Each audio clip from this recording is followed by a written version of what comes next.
Picture your life 10, 20, 30 years from now. If you continue to do what you are doing right now, career-wise, how likely is it that you will end up living an exceptional life, a life on your own terms? If you answer that question, that it isn't very likely that you will end up living an exceptional life, then the only obvious question to ask is, why did you choose to pursue that career path? I've got something to tell you. And this is it. You did it because you were sold a lie. And that lie is the financial fallacy of employment. And in this podcast episode, I intend to expose that lie and pull back the curtain and show you what's been going on backstage. My name is Nathan J. Bishop, and this is Maximum Impact Unleashed.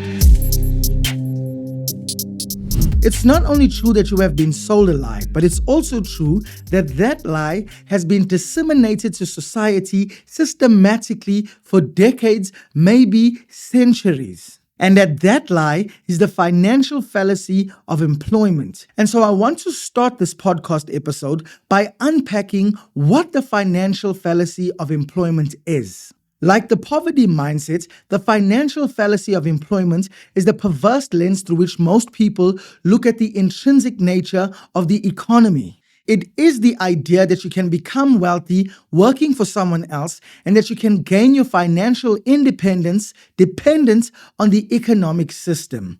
This is another lie, and it simply isn't true.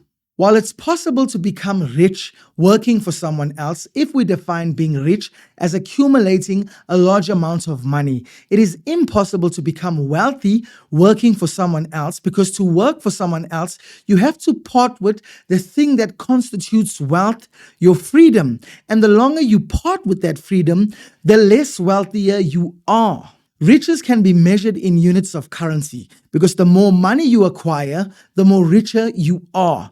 But wealth is a different thing. Wealth is being able to do what you want to do, wherever you want to do it, with whomever you want to do it with, without jeopardizing your livelihood. In other words, being wealthy is living an exceptional life. If you are working for someone, then you are foregoing or not living that exceptional life in pursuit of making more money. You simply can't become wealthy working for someone else, because though you get money, you have to give up living an exceptional life. So yes, my friend, it is a lie. You cannot become wealthy working for someone else. In fact, working for someone else is how you make that person wealthy. Let's look at the second aspect, that you can gain your financial independence dependent on the economic system. This again just isn't true. And here's why. The economic system is designed to keep you both dependent and working in that system. And we'll deal with that just a little bit later. If you start working at age 20 and retire at age 65, and if you live to see the year you are 90 years old, and if when you retire with $1 billion, well then congratulations, because you have $1 billion, but it cost you 50% of your life, 50% that you could have been living an exceptional life. And now you don't have the best of your life, but you have the rest of your life. You have 25 years to spend that $1 billion. Answer me this. What could you buy for $1 billion that would make up for the 50% of your life, 45 years that you invested into the employment market working for someone else, at the cost of your physical and mental health, at the cost of spending quality time with loved ones? What could you buy with $1 billion to make up for that? Now, that example I just made is both me being generous and it's hilarious, because life doesn't play out that way for most people. Most people don't start working at the age of 20, they begin working at age 18. And most people don't retire at age 65, even though that is the retirement age. They often enter the employment market again and leave at age 70. And most people won't live to see the age of 90 years old. Life expectancy is 73 years old. And so if you are lucky, you will live to see 80 years old. And to make matters worse, most people will never retire with $1 billion, not even $1 million. In fact, most people retire broke, broken, and alone. And if you are among the lucky few, then maybe you will retire with a couple hundreds of thousands of dollars in the bank. And again, congratulations. Yes, you've got a couple hundred thousands of dollars in the bank, but what was the cost for those hundreds of thousands? It was this: giving up the majority of your life, 60 to 70% of living an exceptional life so that you could make more money. The real profiteers of your labor are those who control and own the economic system. Now, I don't believe that the economic system is bad in and of itself, but I do believe that you are being leveraged by the economic system, and it is both legal and ethical. Here's food for thought. If you don't know how the system you are using works, it is likely that the system that you are using is using you. Only those who design, build, control, and own the system can benefit from the system. Otherwise, why else would they make it? Okay, so enough with being vague. Let's point at exactly what and who the economic system is. The economic system is a system that governs the entire economy. It is made up of a number of microsystems. The four key players in the economic systems are the governments, the banks, the education systems, and the employment systems. The governments in the economic system back student loans by guaranteeing banks that if students default on the student loan repayments, the governments will give them the money. The banks issue student loans to future employees in the promise of future earnings from production, but won't issue business loans to aspiring and future entrepreneurs for the same thing. More than 80% of people who graduate from the conventional education institutions enter the labor market, meaning they get a job and work for someone else. Less than 20% of people who exit the conventional education systems go on to become entrepreneurs. Once employed, employees have to spend the first part of their career paying back their student loans to the banks. You see, the system isn't designed for you to leave the system. The system isn't designed so that you can most benefit from the system. The system is designed so that those who design, build, control, and own the system can benefit. And the system is designed so that you are kept working and dependent on that system. Here are some interesting statistics to consider. There are approximately 8 billion people on the planet. The global private net worth is estimated at 454 trillion US dollars. Global wealth distribution isn't very different from national wealth distribution. The top 1% of the world's wealthiest individuals own 50% of the world's wealth, that is 80 million people, and the top 39% of the world's wealthiest individuals own the other 50%, and that is 3.2 billion people. The remaining, and obviously in this case, the majority of people, which is 60% of people, have a 0% to a negative net worth, meaning they owe more than they own. More than 80% of people who enter the conventional education system leave and join the employment market.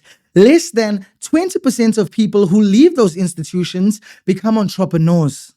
Governments back student loans by guaranteeing banks that if the students don't pay back the loans, the governments will print more money and give it back to the banks. And here's why that's important. 60% of students who go to college or university graduate from university or college, which means there is a 40% default rate, which means governments print more money to make up for the 40% default rate. And because that money isn't backed by economic activity, and in this case productivity, the money pumped in the economy increases the rates of inflation, meaning our money is worth less. Governments also offer tax write-offs to employees for educational and mortgage loans. Now, what can we extract from the data?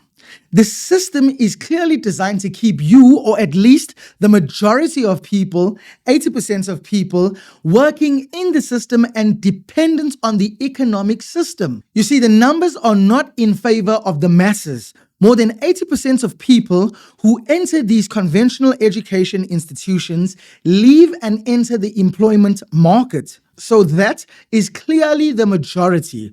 Yet we know that the top minority, the top 1% own 50% of the world's wealth, and the top 39% own the other 50% of the world's wealth. So clearly, the majority who enter the educational system and leave and enter the employment system aren't the ones benefiting from owning the majority of the world's wealth.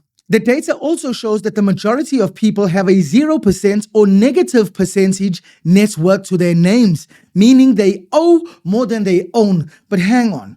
Who owes money? People with loans. And who issues out loans? The banks. And who do the banks issue out loans to? Employed people. And who are the employed people? Well, they are the 80% of people who graduate from educational systems and enter the employment market. People lie, systems lie, but numbers never lie. The financial fallacy of employment that suggests that you can become wealthy working for someone else and that it's possible to gain your financial independence dependent on the economic system is a lie. You cannot get wealthy working for someone else. Instead, working for someone else is how you make that person wealthy. Why? Because you have to give up the thing that makes you wealthy, your freedom to live an exceptional life. And it is impossible to gain your financial independence dependent on the economic system. And that is because the economic system is designed to keep you dependent on that system. The governments, the banks, the educational systems, and the employment systems. All of these microsystems work together to keep you employable, to keep you eligible for debt, and keep you working in those jobs so that you can pay back the debt that got you things you don't need and cannot afford.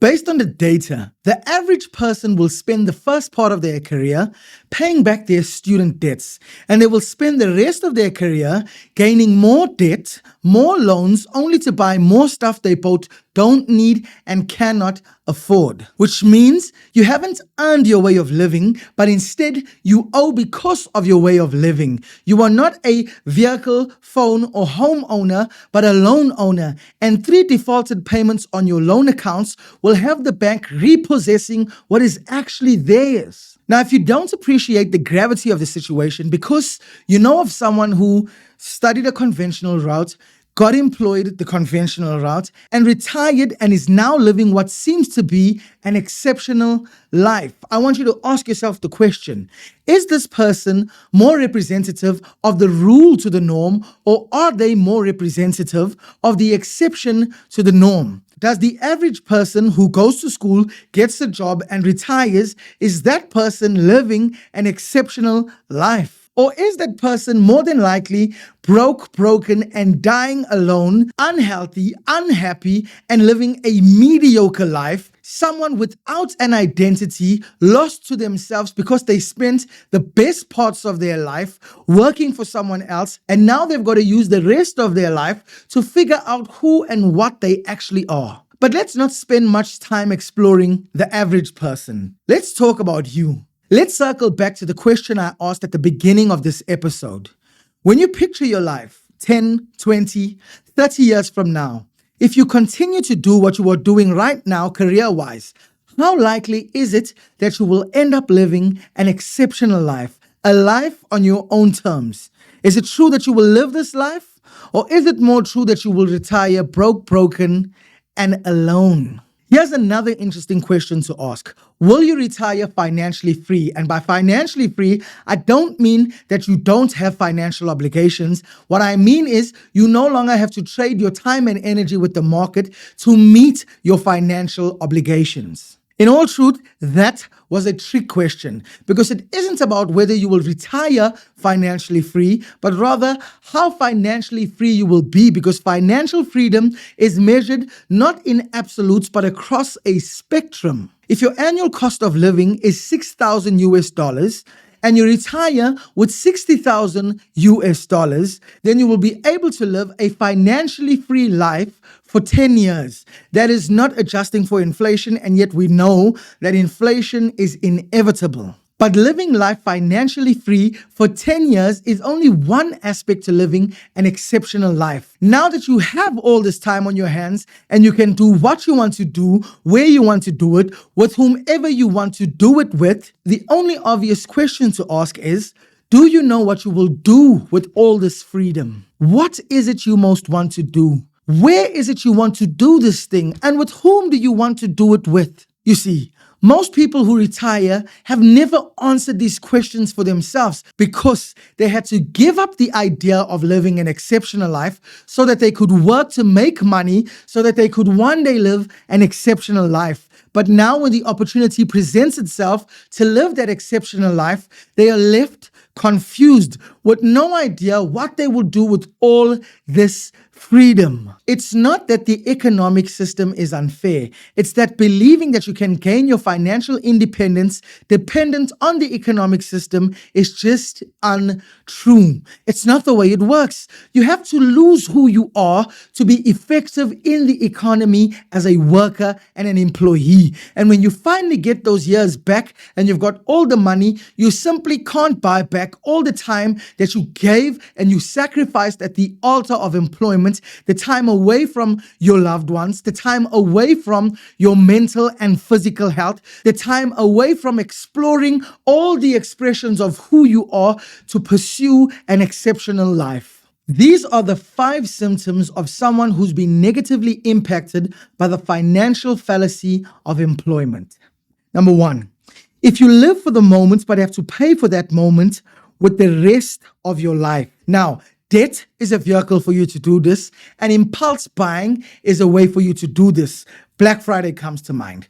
If on Black Friday you spend more money than you ever spend throughout the year, but at least you got to get it on discount, this is one aspect of living in the moment, but having to pay it back with the future. If you are in a downward debt and employment cycle. Now, what does this look like? Well, to have a good standard of living, you need to make a living. You need to earn an income. And so, because you don't have any money, you need to take out a student debt so that you can study, so that you can be employed. But because you've taken on a student loan, you owe the bank money. So you have to spend the first portion of your career working so that you can pay back the loan. But now you don't have enough money to have a really good standard of living. So what you should do is earn more money. But to earn more money, you've got to study more. And so if you're going to study more, you've got to take out more debt. And if you take out more debt, you've got to spend more time working so that you can pay back the debt you just got.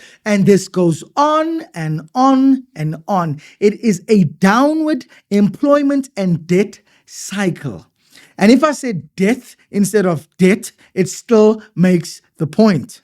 Number 3, if you get paid month to month, but you also live month to month. The problem with this is the inflow of cash is equal to the outflow of cash, which means you cannot afford for anything to happen that is outside of your budget. And that is assuming you budget. If anything happens that isn't in your budget, it will wipe you out.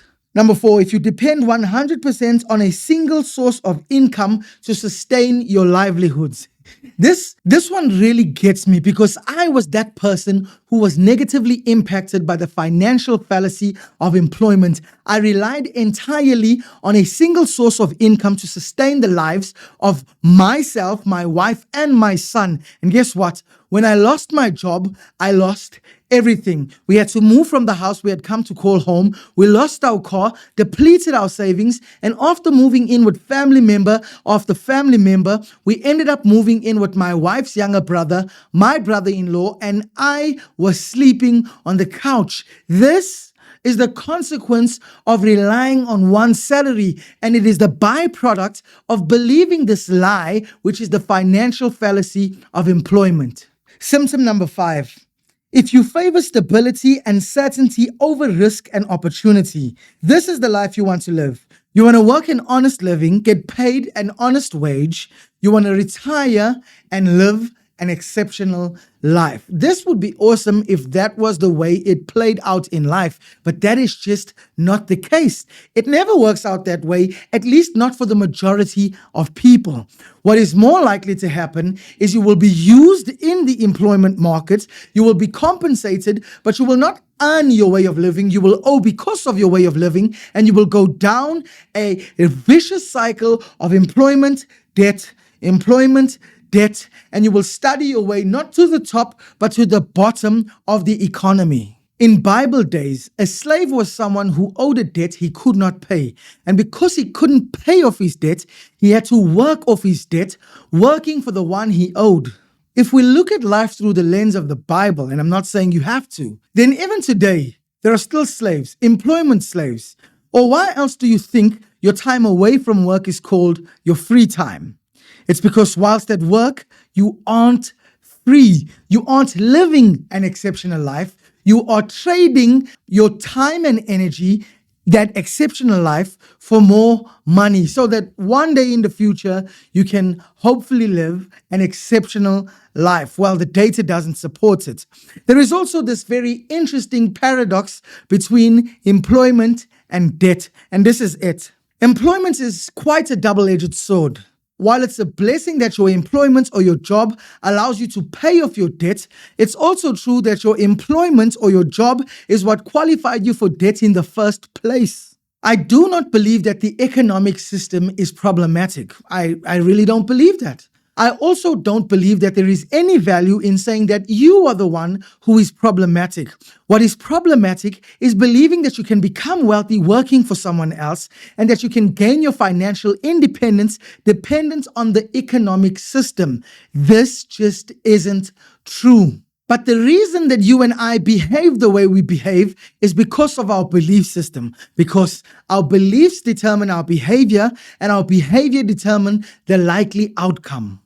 If we want to change the outcome, we must radically change our beliefs. You cannot become wealthy working for someone else. In fact, working for someone else is how you make that person wealthy. Why? Because when you work for someone else, you have to trade with that thing that constitutes wealth, your freedom. And the longer you trade with your freedom, the less wealthier you become. And you cannot gain your financial independence dependent on the economic system. Why? Because the economic system is designed to keep you dependent on and working in the economic system.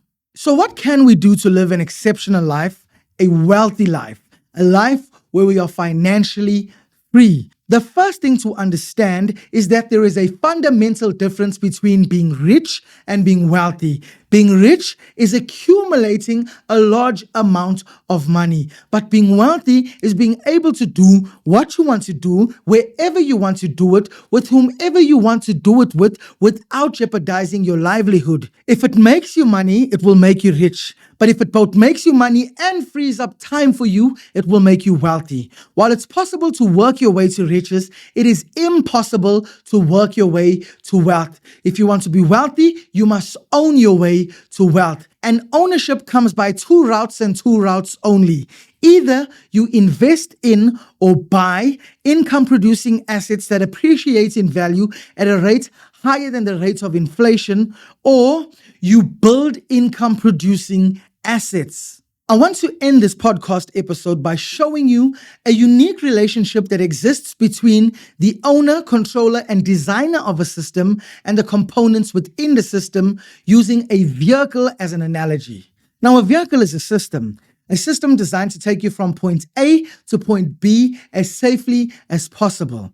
This system or macro system is made up of a number of microsystems. Some of the key microsystems within the larger system are the braking system, the internal combustion system, the steering system, and the ignition system. Within the braking system, there are a number of components like the brake pedal, the brake line, the brake disc, the brake caliper, and the brake pads. Let's talk about the function of the brake pad, which is obviously a component within the microsystem. The brake pad has to be soft enough so as not to destroy or deteriorate the brake disc, but it's also got to be tough enough to withstand the braking force. Now, let's explore the relationship between the owner or controller of the system, and in this case, the vehicle owner, and the components within that system, and in this case, the brake pad. How does it serve the owner of the vehicle if he removes the brake pad from the braking system? It won't. An accident is soon to happen. It only serves the owner of the vehicle if the brake pad is in its place, doing what it was designed to do. Then and then only does the system serve the owner of the system. But let's explore this from the brake pad's point of view or the component's point of view. When the brake pad is in its place and doing what it is designed to do within the system, when that happens, then the system works perfectly. Yes, the component serves its purpose, but here's also what's true. That component is soon to experience some serious wear and tear, and an inevitable event is likely to occur. That component is likely to be removed from the system, thrown into the bin, and replaced by another new, fresh, working brake pad. The components in its place doing what it was designed to do in the system is good for those who benefit from the system, the designers, controllers, and owners of the system, but it is really bad for the brake pad, the components within the system, which will eventually be discarded off and thrown away and replaced.